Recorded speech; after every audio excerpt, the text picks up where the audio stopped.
This podcast is going to talk about trade and the movement of people and goods, which was really important and an important topic for the Regents examination.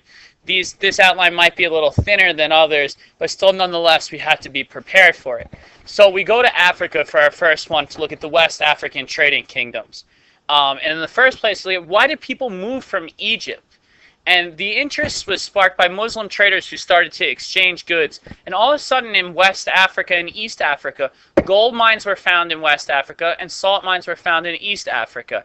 And bartering began between these people. It started the Trans-Sahara trade route, or the gold-salt trade. Those are two key terms that I'll say again, the Trans-Sahara trade route or the gold-salt trade. Why? Because gold was in very high demand, but at the same time salt was in demand.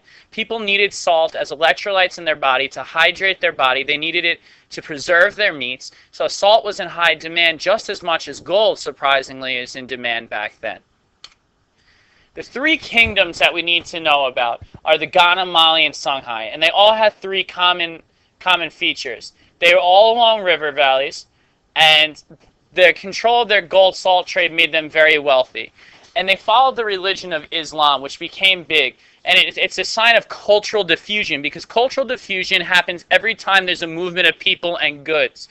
So one of the effects you should be writing down right now is going to be cultural diffusion because of the movement of people and goods, including gold and salt, along the Trans-Sahara trade route. You can see it highlighted right here.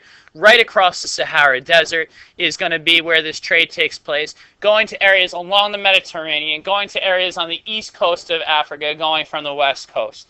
The most dominant kingdom is going to be Mali. And Mali is going to experience a golden age. While the rest of the world is really struggling and in the dark ages, Mali is going to erupt in a golden age and turn Africa, and West Africa in particular, these West African trading kingdoms, into large-scale success stories during a dark age period.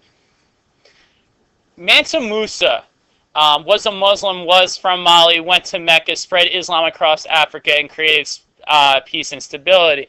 You can read that really quickly, but that has to be broken down even further. Mansa Musa was a Muslim. Why? He was very intrigued by what had happened along his trades, and he's going to take that pilgrimage, remember we talked about that Hajj, to Mecca. And when we talk about cultural diffusion, Mansa Musa is the perfect example of this. People were very intrigued by his wealth. They thought that they didn't understand how a man from Africa could be so wealthy. So it intrigued people and pulled them back to Mali to explore what was there. And it made the city Timbuktu, Timbuktu, the capital basically of learning at this time in the world. It became a cultural center because people were intrigued by the wealth that Mansa Musa had brought and the fact that he was a Muslim. How did he become a Muslim? Through trading, he learned the religion and was able to convert, and he converted his followers to do the same.